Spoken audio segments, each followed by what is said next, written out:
સો હે everyone, good મોર્નિંગની શરૂઆત થઈ ગઈ છે આજે મારી બજાર પર જ ડાયરેક્ટલી, કેમ કે મેં બહાર જઈ રહી છું. સવારમાં આ તરફ મળી ગયો છે ફ્રૂટવાળો એન્ડ શાકભાજીવાળો. સૌથી પહેલાં અહીંયાથી મેં આ સકટેટી લઈ લઈશ એન્ડ ત્યાર પછી મેં જઈશ ફરી બજાર પર. એન્ડ મેં અત્યારે જઈ રહી છું દૂધ છાશ વગેરે લેવા માટે, કેમ કે મોર્નિંગમાં નાસ્તો બી બનાવવાનો હોય. સો એન્ડ રાત્રે તો મેં લઈને આવી નથી. સો ચલો ફાઇનલી અત્યારે દૂધ છાશ શાકભાજી ફ્રૂટ વગેરે લઈને આવી ગઈ છું. એન્ડ અત્યારે સૌથી પહેલાં મેં મારું છે નાસ્તો વગેરે રેડી કરીશ. ઓલરેડી મોર્નિંગની શરૂઆત, મોર્નિંગ રૂટીન બી સ્ટાર્ટ થઈ ગયું છે મારું. કંઈક ડેઈલી આ જ રીતે મારી સવાર થતી હોય છે, એ તો તમને લોકોને ઓલરેડી ખ્યાલ છે જે લોકો ડેઈલી વ્લોગ જુએ છે.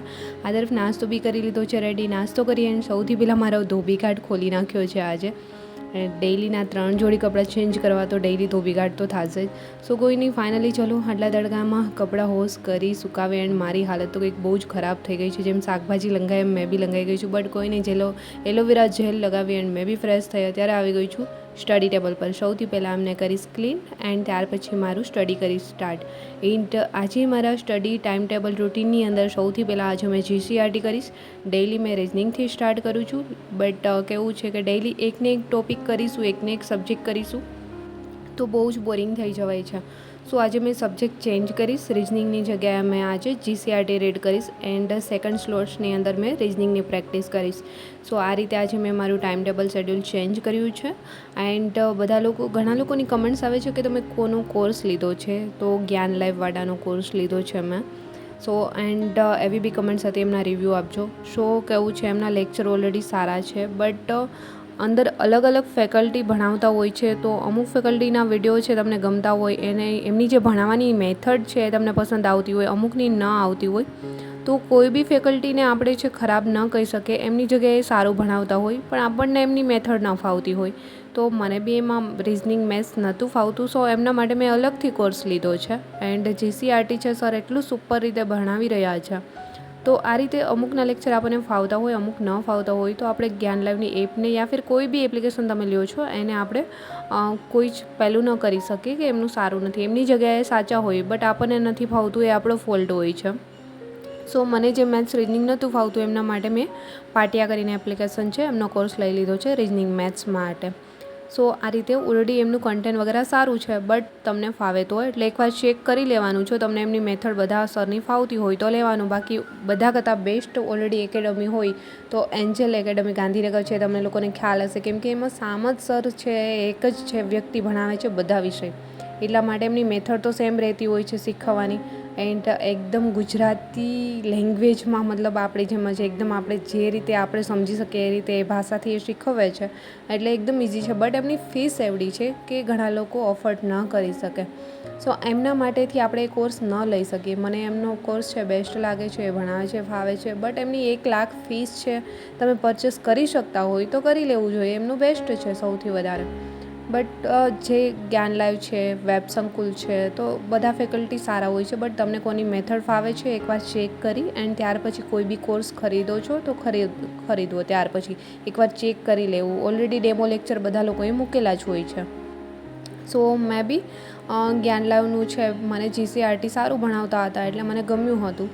સો મેં બી એ લઈ લીધી છે. બાકી ઓલરેડી મેથ્સ રીડિંગ નહોતું પસંદ આવી રહ્યું, સો મેં પાટિયાની એપ્લિકેશન લઈ લીધી છે. સો આ રીતે મેં બી એ કોર્સમાંથી અત્યારે GCRT વગેરે કરી રહી છું. ઓલરેડી રીડ તો કરીએ જ છીએ એન્ડ એમાં બી કરાવે છે. સો એ રીતે એકવાર ચેક કરીને જે બી જેમનો બી કોર્સ લ્યો તમે ખુદ ચેક કરજો. બીજા એડવાઇસ આપે કે આમનો સારો છે, પહેલાંનો સારો છે, એ રીતે ન લેવો જોઈએ. તમને જેમની બી મેથડ ફાવે છે એમનો ચેક કરીને લેવાનો.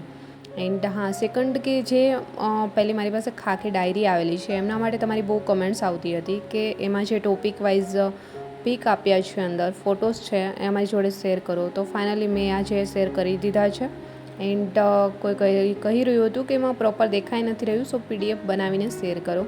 સો ટાઈમ મળતાની સાથે મેં ટેલિગ્રામની અંદર આપી દઈશ. તો એમાં જે ટોપિક આપ્યા છે એ બધા લેક્ચરમાં આવી જાય છે. સો એમાં લેક્ચરની અંદર એમાં જે ટોપિક આપ્યા છે એમનું જે કન્ટેન્ટ છે, સો કોર્સ કોઈને લેવો હોય તો તમે જ્ઞાન લાઈવની અંદર કોલ કરી અને પૂછી લેજો.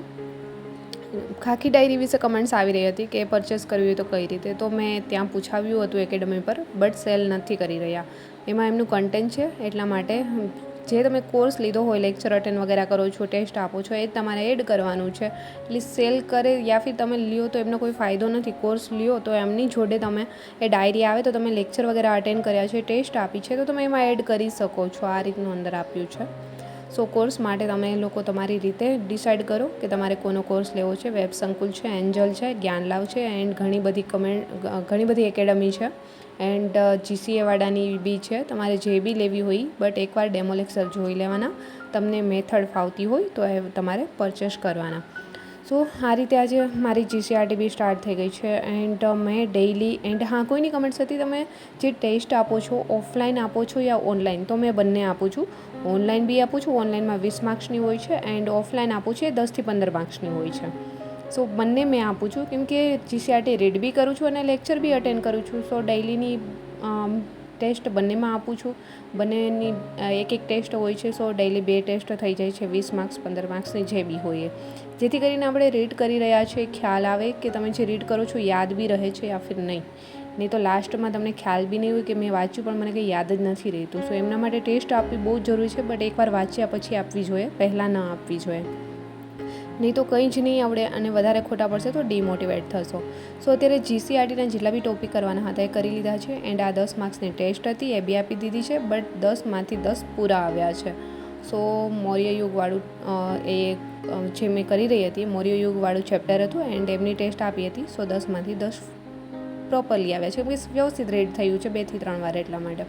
સો આ રીતે તમે રીડ કરીને ટેસ્ટ આપશો તો તમને ખ્યાલ આવશે કે તમે કયા વેમાં જઈ રહ્યા છો અને આજે આગળ કઈ રીતે તમારે પ્રિપરેશન કરવાની છે. એન્ડ આ જ રીતે આજે મારે બી થઈ ગયો છે બપોરનો સમય એન્ડ વાગી ગયા છે 2:30 સમથિંગ એન્ડ મેં બી અત્યારે બપોરે તો ઓલરેડી જમી નથી રહી, બટ બપોરે આ કંદમૂળ જ ખાઈ રહી છું. સો ચલો અત્યારે મેં બી એ ખાઈ એન્ડ ફરી અત્યારે આવી ગઈ છું સ્ટડી ટેબલ પર એન્ડ અત્યારે મેં સેકન્ડ સ્લોટ્સની અંદર મેં સ્ટાર્ટ કરીશ અત્યારે રિઝનિંગ એન્ડ અત્યારે મેં વ્લોગ બી જોડે શૂટ નહીં કરું કેમ કે રિઝનિંગ માટે મેં લેક્ચર અટેન્ડ કરી એન્ડ જાતે જ નોટ્સ બનાવું છું. એન્ડ હા, એમના માટે બી ઘણાની કમેન્ટ્સ હોય છે કે તમે જે નોટ્સ બનાવો છો, જે રિઝનિંગ મેથ્સ માટે કોની બુક લેવી જોઈએ, કોની સારી છે. તો બુક તો ઘણા લોકોની સારી આવે છે, નીરજ ભરવાડની છે, વેબ સંકુલની છે, બટ લેક્ચર જોઈ અને તમે જાતે પ્રેક્ટિસ કરીને જાતે નોટ્સ બનાવશો ને તો સેકન્ડ ટાઈમ રિવાઇઝ કરવામાં બહુ જ ઇઝી રહેશે. સો એ રીતે કરવું જોઈએ. એન્ડ અત્યારે થઈ ગયો છે સાંજનો સમય, મેં બી થઈ ગઈ છું રેડી કેમ કે જઈ રહી છું સિસ્ટરને ત્યાં મમ્મી પપ્પાને મળવા. ફાઇનલી પહોંચી ગઈ છું, ત્યાં જઈ જમી લીધું છે એન્ડ રિટર્ન બી થઈ ગઈ છું. એન્ડ મમ્મી પપ્પાને મળવામાં એટલી મશગુલ હતી કે ત્યાં મેં વિડીયો શૂટ કરવાનું યાદ જ ના આવ્યું એન્ડ થઈ ગઈ છું રિટર્ન. અત્યારે વાગી ગયા છે 31 સમથિંગ, મેં બી પહોંચી ગઈ છું રૂમ પર. સૌથી પહેલાં થોડું સ્કિન કેર કરીશ એન્ડ ત્યાર પછી આજે મેં બી ઊંઘી જઈશ. ઓલરેડી લેટ થઈ ગયું છે એન્ડ આઈ હોપ કે દોસ્તો આજનો વ્લોગ બી તમને પસંદ આવ્યો હશે. પસંદ જ આવ્યો છે તો વ્લોગને લાઇક, કમેન્ટ, શેર, સબસ્ક્રાઈબ જરૂર કરજો. જલ્દી મળીશું મારા એક ન્યૂ વ્લોગ સાથે. ત્યાં સુધી બધાને બાય એન્ડ ટેક કેર.